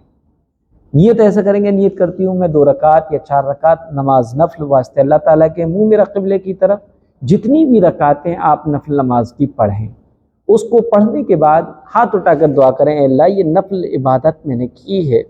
اے اللہ اس کا ثواب جو مجھے ملا ہے اس ثواب کو میری نانی مرحومہ یا میرے نانے مرحوم کی روحوں کو پہنچا، بس کافی ہے، ایصال ثواب ہو گیا۔ اللہ تعالیٰ اپنے فضل سے آپ کے نانا اور نانی مرحومہ کو اس کا ثواب پہنچا دے گا۔ یہ ہیں ہاشم بھائی، ہیں ٹیلر ہیں، درزی ہیں اور مین پوری کے ہیں، اور انہوں نے ایک ویڈیو بھیجی ہے، پہلے تو اس کو دیکھ لیا جائے، پھر اس کے بعد میں آپ کو اس کا جواب دوں گا۔ ویڈیو کیا ہے دیکھیے گا۔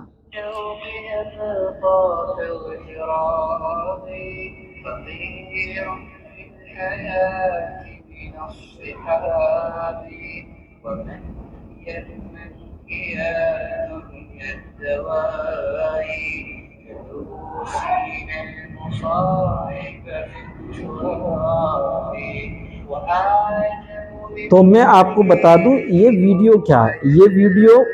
اور اسی طریقے سے اور ویڈیو اور پوسٹیں بنائی جاتی ہیں. اس میں یہ ویڈیو اور پوسٹیں ان کی طرف سے بنائی جاتی ہیں جن کی نظر صرف مخصوص حدیثوں پہ ہوتی ہے، حدیث کے ذخیرے پر نہیں ہوتی، جو تقلید کو حرام قرار دیتے ہیں، جو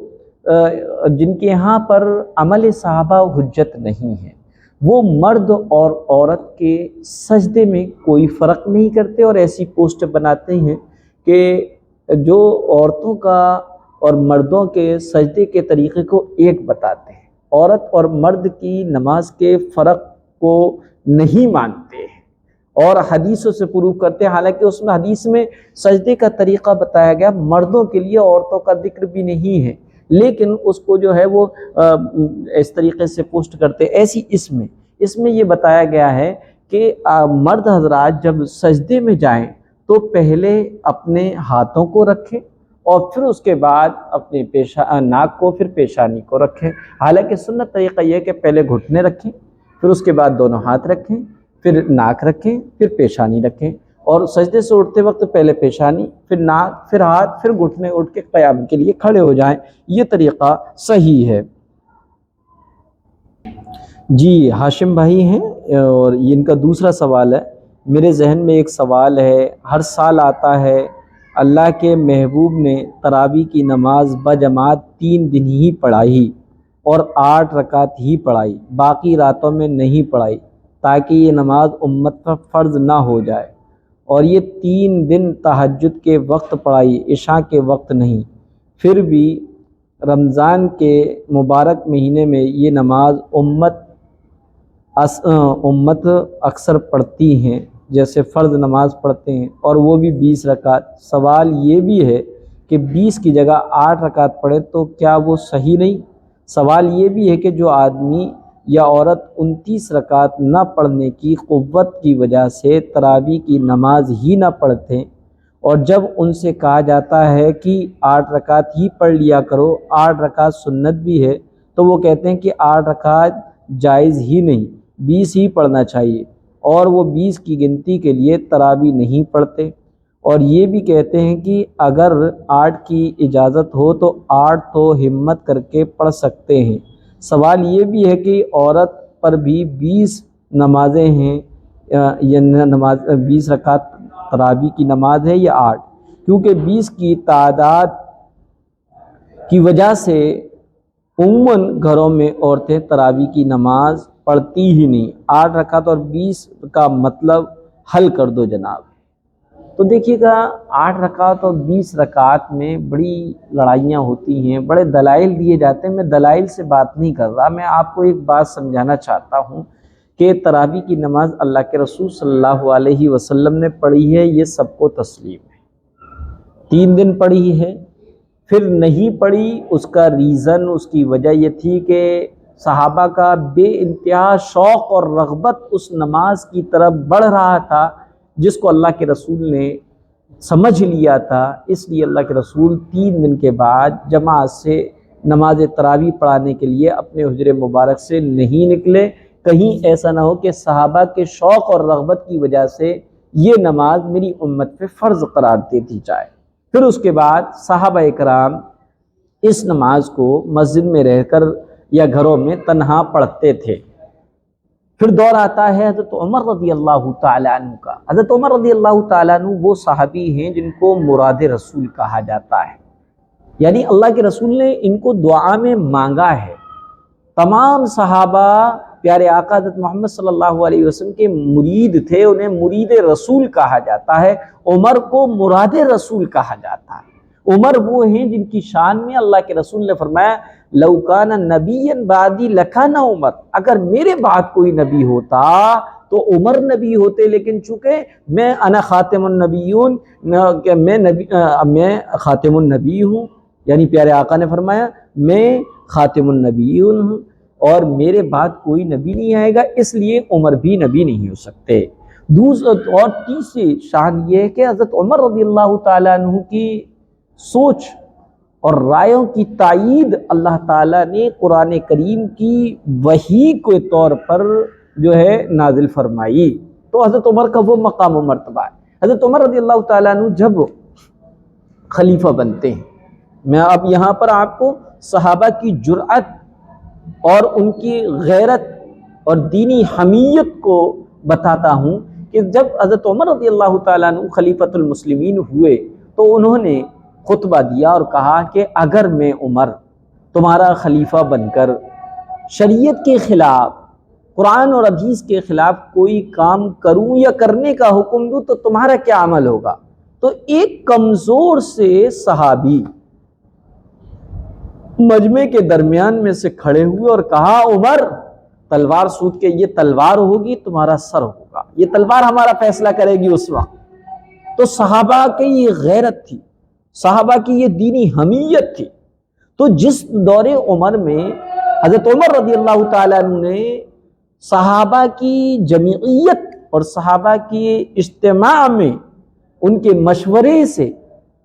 20 رکعت تراویح کو جماعت سے پڑھنے کا حکم دیا، اس وقت صحابہ وہی دینی حمیت والے، وہی غیرت والے، وہی صحابہ جو دین کے معاملے میں کسی سے نہ ڈرنے والے موجود تھے، سب خاموش رہے۔ اجماع صحابہ اس پر ہو چکا تھا، اور ہمارے لیے صحابہ کا عمل معیار حق ہے، اس لیے 20 رکعت ہی تراویح ہیں اور 20 رکعت کو پڑھا جائے۔ اب جو لوگ یہ کہتے ہیں کہ اگر 8 کر دی جائیں تو عموماً عورتیں پڑھ لیں گی، تو ایسے تو جو ہے دین کا سب ستیہ ناش ہو جائے گا، بگاڑا جائے گا۔ جن عورتوں کو 5 رکعت 5 وقت کی فرض نمازیں پڑھنے کی توفیق نہیں ہوتی، وہ یہ کہیں گی کہ کچھ کم کر دیا جائے۔ ارے بھائی جن کو پڑھنا ہے وہ 20 ہی پڑھ رہے اور پڑھتے ہیں، بلکہ 20 کے ساتھ اشراق، چاشت، اوابین، صلاۃ التسبیح، تحیۃ الوضو، تحیۃ المسجد، تو صلاۃ التوبہ، صلاۃ الحاجہ، یہ سب نماز پڑھ رہے ہیں۔ اور جن کو نہیں پڑھنا وہ فرض تک نہیں پڑھتے، تراویح کا تو کہنا کیا ہے۔ اس لیے یہ کوئی بات نہیں ہوئی کہ جو نہیں پڑھ پاتے ہیں، طاقت نہیں ہے، قوت نہیں ہے، تو جو ہے ان کے لیے 8 کر دی جائے تو کیسا رہے گا؟ نہیں، 20 ہی رہیں گی۔ اور تراویح ایک ایسی عبادت ہے جو تھکان والی ہے ہی نہیں، بلکہ ہر 4 رکعت کے بعد بیٹھیے، ذکر اذکار کریے گا، راحت لے لیجیے گا، تھوڑا سا سکون لے لیجیے، پھر کھڑے ہو جائیے۔ اکٹھا بھی نہیں پڑھنا ہے، بلکہ عشاء کے بعد سے لے کر ختم سحری تک، کئی اتنا لمبا وقت ہے، کبھی بھی تھوڑا تھوڑا کر کے پڑھ لیے جائیں، ہیں 20 ہی رکعت۔ اور اس کو عقلی دلیل سمجھی جائے کہ مان کے چلیے گا میں نے 20 رکعت پڑھی، ایک صاحب نے 8 رکعت پڑھی، تو ایسی صورت میں دونوں کا انتقال ہوا، اللہ کے حضور پیش ہوئے، اللہ نے کہا بھئی 8 رکعتیں ہم قبول کریں گے، تو 8 والا تو کہے گا لو اللہ 8 رکعت میری وہ بھی بچ گیا۔ میں 20 رکعت لے کر پہنچا تو میں یہ کہوں گا اے اللہ 8 رکعتیں تو 8 لے لیجیے گا، 12 کو ہٹا دیجیے گا۔ اور اگر اللہ نے کہا 20 رکعت تراویح میرے حبیب کی چاہت تھی، میرے حبیب کے چاہنے والوں کا عمل تھا، مجھے 20 رکعت تراویح اپنے اعمال میں، اپنے نامے اعمال میں دکھاؤ، تو 20 والا تو 20 دکھا دے گا، لیکن 8 والا 12 کہاں سے لے کر آئے گا؟ اس دن جس دن ایک ایک نیکی کے لیے انسان اتنا پریشان ہوگا کہ در در مارا مارا پھرے گا، باپ ماں جو ہے اس کا ساتھ دینے سے انکار کر دیں گے۔ لہذا 20 رکعت تراویح یہ تعامل صحابہ ہے اور اجماع صحابہ ہے، اور دور عمر سے لے کر اب تک مسلمانوں کی بڑی جماعت 20 رکعت تراویح پڑھتی آ رہی ہے۔ 20 رکعت سنت ہے تو صحابہ کے عمل سے بھی ثابت ہے۔ جی یہ ایک صاحب ہیں، کون ہیں ان کا نام نہیں ہے، بتا رہے ہیں السلام علیکم مولانا صاحب، مولانا صاحب مجھے خواب کی تعبیر جاننی تھی۔ اکثر مجھے ایسا خواب آتے رہتے ہیں جیسے میں مسجد میں عبادت کر رہا ہوں، مزاروں پر جانے کا اکثر خواب آتے ہیں، یا پھر ایسے خواب آتے ہیں جیسے کوئی مجھ سے کہہ رہا ہے یہ پڑھو یہ پڑھو، پڑھنا مینس آیت کلمہ یا سورت۔ اچھا خواب ہے بھائی، اب اگر آپ قرآن کریم نہیں پڑھے ہوئے تو اس خواب میں یہ بتایا گیا کہ تم قرآن کریم پڑھو، پڑھنے کی کوئی عمر نہیں ہوتی، قرآن کریم پڑھے ہوئے ہیں تو صورتوں کو یاد کرو، یہ ہے۔ دوسرا یہ آپ سے کہا جا رہا ہے خواب میں مسجد میں عبادت کرو، تو اگر آپ اپنی ریئل لائف میں مسجد سے دور ہیں تو مسجد میں عبادت کرنے جاؤ۔ مزارات جو دیکھتے ہیں اس کا مطلب یہ ہے کہ موت اٹل حقیقت ہے، اللہ والوں کو بھی دنیا سے جانا پڑا ہے اور وہ گئے ہیں، تو ہم کس کھیت کی گاجر مولی ہیں۔ بہرحال آپ کا خواب آپ کے لیے تنبیہ ہے اور آپ کو دین کی طرف متوجہ کرا رہا ہے۔ اب عقل مندی یہی ہے کہ آپ اللہ کے احکام کی ادائیگی کے لیے 5 وقتہ نمازوں کے لیے مسجد بھی جائیں، اور مزارات پر جو ہیں اولیاء اکرام بزرگان دین جو جا چکے ہیں وہ ان سے عبرت لیں کہ تمہیں بھی جانا ہے۔ ہو سکے تو مزارات پر ایصال ثواب کے لیے یا قبرستان میں جایا کریں تاکہ فکر آخرت پیدا ہو، اور قرآن شریف کو پڑھیں سیکھیں، یہی آپ کے خواب کی تعبیر ہے۔ یہ جی بنت ادب ہیں ساؤتھ افریقہ سے، یہ کہہ رہی ہیں السلام علیکم ورحمۃ اللہ وبرکاتہ۔ وعلیکم السلام۔ روزے میں ناف میں وکس لگا سکتے ہیں؟ جی انہوں نے لکھا تھا روزے میں ناف میں وکس لگا سکتے ہیں، میں ناف کو ناک سمجھا اور میں نے سوچا شاید غلطی سے ناک کی جگہ ناف لکھ گیا ہے، اس لیے میں نے ان کو مسئلہ بتایا کہ روزے کی حالت میں ناک سے باہر تو وکس یا دوسری کوئی بام لگا سکتے ہیں، ناک کے باہر کوئی حرج نہیں، روزے میں کوئی فرق نہیں آئے گا۔ البتہ ناک کے اندر وکس وغیرہ لگانے سے چونکہ سانس کے ساتھ اس وکس اور دوا کے اجزاء جو ہے اور اس کے ذرات اندر چلے جاتے ہیں، اس لیے روزے کی حالت میں ناک کے اندر وکس لگانا درست نہیں ہے۔ اگر ناک کے اندر وکس لگا لی اور اس کے ذرات، اس دوا کے تھوڑے سے ذرات سانس کے ساتھ دماغ تک پہنچ گئے تو روزہ ٹوٹ جائے گا۔ لیکن یہ کہہ رہی ہیں کہ نہیں، ناف یعنی نابل میں، تو ناف ٹنڈی میں وکس وغیرہ لگائی جاتی ہے، مجھے تو نہیں معلوم، لیکن ان بہن نے بتایا گیس کی وجہ سے ناف میں وکس لگاتے، تو ایسی صورت میں ناف میں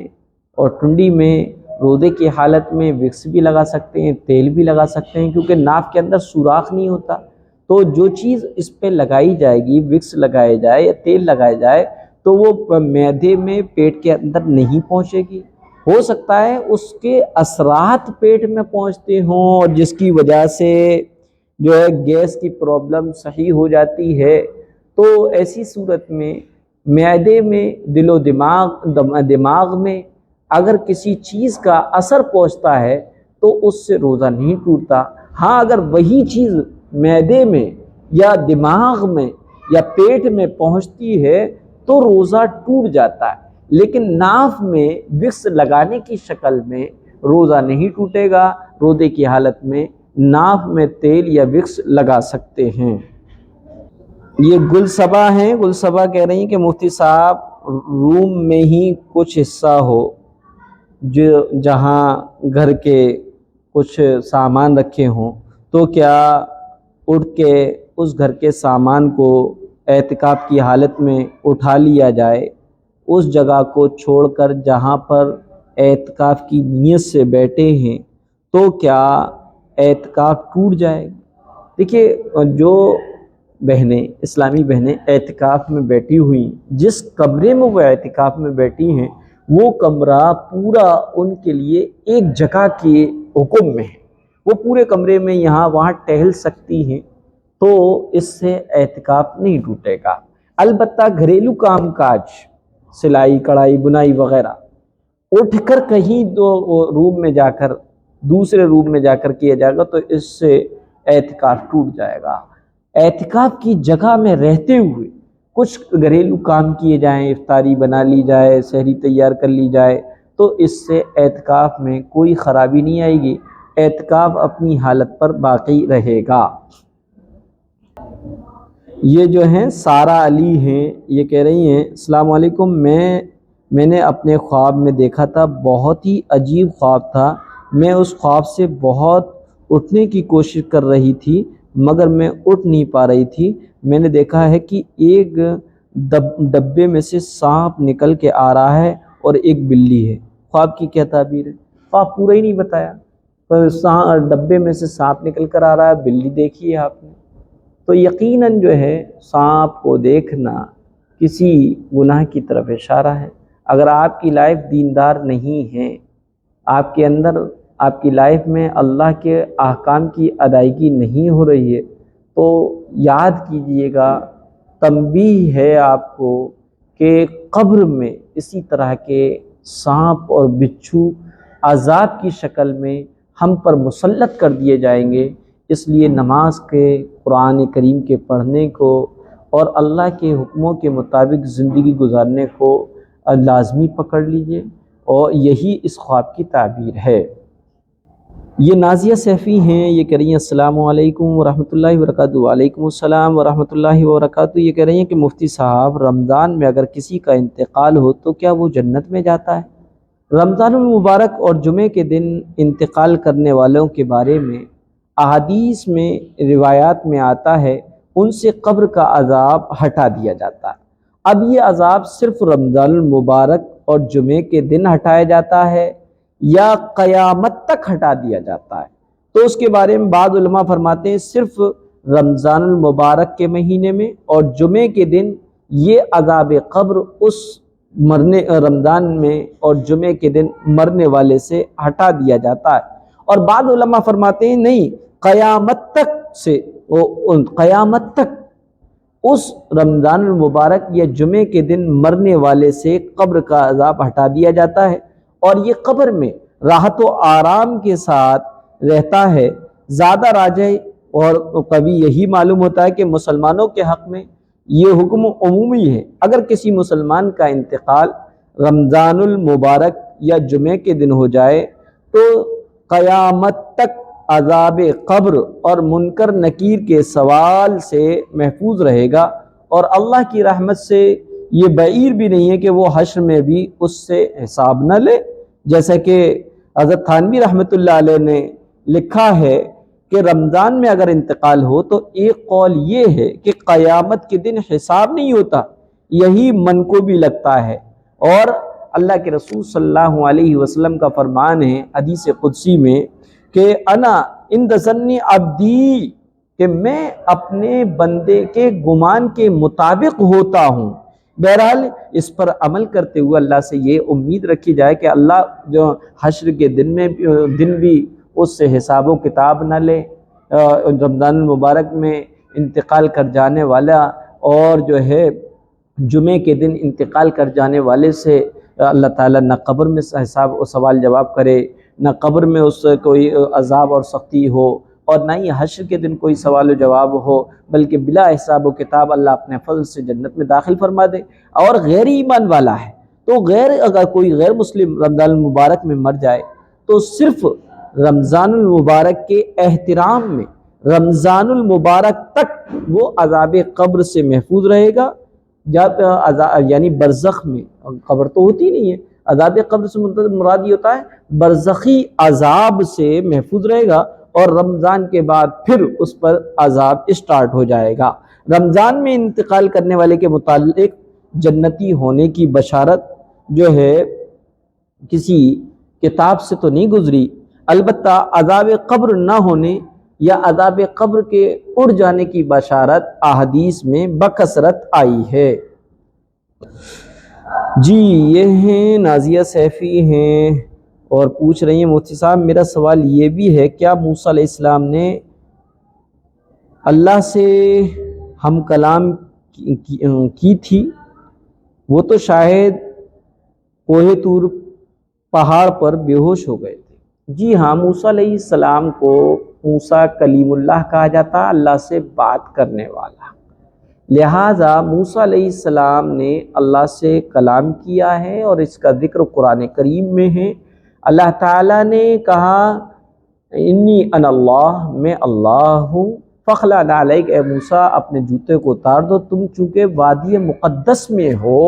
پاکیزہ جگہ پر ہو، اپنے جوتوں کو اتار دو۔ تو اس آیات سے پتہ لگتا ہے کہ موسیٰ علیہ السلام نے اللہ سے بات کی ہے، یہی وجہ ہے کہ موسیٰ کو موسیٰ کلیم اللہ کہا جاتا ہے۔ لیکن جو یہ بتایا کہ وہ کوہ طور پر بے ہوش ہو گئے تھے، یہ دوسرا واقعہ ہے۔ جب موسیٰ علیہ السلام نے کہا تھا انی ارانی، اے اللہ میں تجھے دیکھنا چاہتا ہوں، اللہ نے کہا لن ترانی، تم مجھے نہیں دیکھ سکتے۔ موسیٰ علیہ السلام ضد پکڑ بیٹھے تو اللہ نے اپنی تجلی ایک پہاڑ پہ ڈالی، اللہ کی تجلی کو موسیٰ برداشت نہیں کر سکے اور بے ہوش ہو گئے۔ تو وہ واقعہ علیحدہ ہے، اس واقعے کو اس سے نہ جوڑا جائے، لہذا اللہ تعالیٰ نے موسیٰ علیہ السلام سے بات کی ہے، اس کا ذکر قرآن میں۔ اور موسیٰ علیہ السلام جو بے ہوش ہوئے تھے وہ بات نہ کرنے کی وجہ سے نہیں، بلکہ اللہ کی تجلیات کو برداشت نہ کرنے کی وجہ سے بے ہوش ہوئے تھے۔ یہ ہاشمی میاں ہیں، ان کا سوال ہے کہ مفتی صاحب اگر میاں بیوی نے روزے کی حالت میں جماع یعنی ہم بستری کر لیا تو دونوں پر کس طرح کا کفارہ لازم آئے گا؟ اگر شوہر شرعی عذر کے حساب سے روزے سے نہیں ہے لیکن بیوی روزے سے تھی، پھر شوہر کی کشش اور اس کی رضامندی کے لیے اس نے روزہ توڑ لیا اور جماع کر لیا، تو ایسی صورت میں بیوی پر کفارہ لازم ہوگا یا نہیں؟ ہاں، اگر رمضان کے مہینے میں روزہ رکھنے کی حالت میں، یعنی شوہر کا بھی روزہ ہے بیوی کا بھی روزہ ہے، اور میاں بیوی نے روزے کی حالت میں ہم بستری کر لی، تو میاں بیوی دونوں کا روزہ ٹوٹ گیا اور دونوں ہی میاں بیوی پر ایک ایک روزے کی قضا عید کے بعد ہے، اور 60 روزے مسلسل بطور کفارے کے رکھنا واجب ہے۔ اگر 60 روزے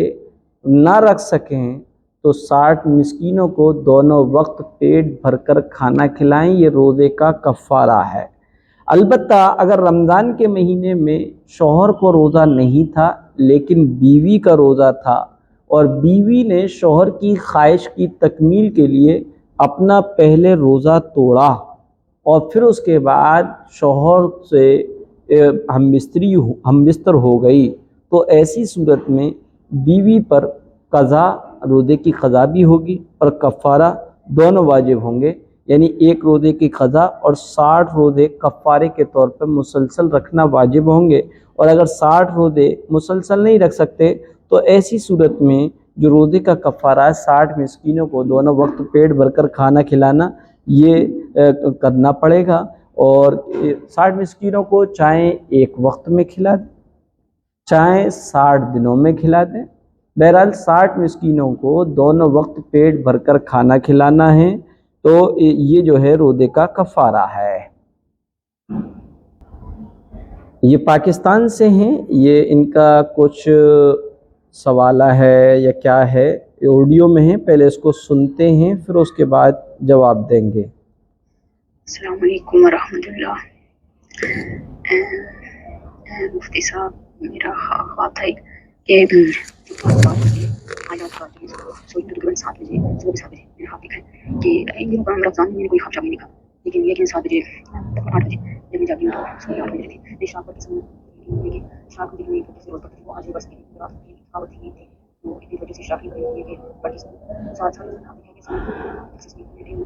شہد کی مکھی ہے جو میرے سر کے ساتھ چمکی میں اپنے جس طرح اس کو بڈی کے اندر ہے سر کے بالوں میں میں اوپر سے پکڑا پکڑا اپنے ہاتھ سے اوپر کی درمیان سے درمیان وہاں سے نیچے دبا کے میں سے ٹانگیں مارے میرے ساتھ میرے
جی، ان بہن کا یہ خواب ہے، بہت سلو آواز تھی، شاید آپ تک نہ سنی پہنچی ہو آواز، کہ طاق راتوں میں صبح کے وقت انہوں نے خواب دیکھا، اور خواب یہ تھا کہ یہ نماز کے لیے اٹھیں، اور ایسی کنڈیشن میں ان کو ایسا لگا کہ میرے بدن میں، میرے دوپٹے کے اندر وہ شہد کی مکھیاں اور مجھے کاٹ رہی ہیں، جس کی وجہ سے میں نے اپنا جو ہے سطر کھول دیا، اور پھر مجھے یہ احساس بھی ہو رہا ہے کہ میرے سطر کو کوئی دیکھ لے گا تو کیا ہوگا۔ تو اس کی تعبیر یہی ہے کہ جانے انجانے میں کوئی ایسا گناہ ہوا ہے جس کا خوف دامنگیر ہے کہ کوئی دیکھ نہ لے، اور اگر کوئی آپ سے گناہ نہیں ہوا، آپ الحمدللہ باشرع ہیں، خواب دیکھنے والی بہن، تو ایسی صورت میں اس خواب کی پھر کوئی تعبیر نہیں ہے، کیونکہ طاق راتوں میں اگرچہ دیکھا ہے لیکن فجر کے بعد دیکھا، اور فجر کے بعد دیکھے جانے والے خوابوں کی عموماً تعبیر نہیں ہوا کرتی ہے۔ یہ دہلی سے ہیں پنیت شکلا جی، یہ کہہ رہے ہیں کہ سر مجھے آپ سے کچھ معلوم کرنا ہے، اور میرے گھر میں پیسے چوری ہو جاتے ہیں، اور جو چائے ہم لوگ بناتے ہیں وہ بالکل کڑوی ہو جاتی ہے، سبزی کالی ہو جاتی ہے، عجیب عجیب طرح کی چیزیں ہوتی ہیں، جیسے کسی نے ہمارے اوپر جادو ٹونا کر رکھا ہو، کچھ کیجیے گا۔ تو میں نے ان کو سورہ بقرہ ویڈیو کی شکل میں دی، اور کہا کہ اس سورہ بقرہ کو آپ اپنے گھر پر وہ چلائیے اور اس کو غور سے سنیے۔ الحمدللہ اس پر انہوں نے عمل بھی کیا، اور یہ میں نے عمل کیوں بتایا؟ کیونکہ قرآن کریم شفاء للناس، تمام لوگوں کے لیے شفا ہے، یہ مسلمانوں کے لیے نہیں، غیر ایمان والا بھی اگر اس سے شفا کے طور پر اس کو استعمال کرتا تو اللہ ہی شافی ہے، اللہ اپنے کلام کی برکت سے ان کو بھی شفا دیتا ہے۔ تو میں نے جب ان کو سورہ بقرہ پڑھنے کے لیے اور گھر میں بجانے اور اس کو سننے کے لیے کہا، تو پڑھ تو سکتے نہیں ہیں، لیکن یہ انہوں نے سنا، 3 دن کے اندر یہ انہوں نے رزلٹ دیا، اور کہا تھینک یو سو مچ، سب کچھ اسٹاپ اور رک گیا ہے، ایسا لگ رہا ہے جیسے کوئی جادو ٹونا یا کچھ تھا ہی نہیں، سب پروردگار ایشور پرماتما کی کرپا اور رحم ہے جو سب صحیح ہو گیا۔ Thank you so much again, but ابھی میں ریگولر صورت چلاتا رہوں گا، بہت سکون ملتا ہے، ایسا لگتا ہے جیسے کوئی طاقت ہمارے ساتھ ہماری سرکشا کر رہی ہے۔ بہت اچھی بات ہے، اللہ تعالیٰ آپ کو ہدایت دے۔ ایسے جو ہے اس سوال کے جواب میں آپ کو یہ بتانا تھا کہ قرآن کریم کو محدود نہ کریں، بلکہ قرآن کریم کی اس فیض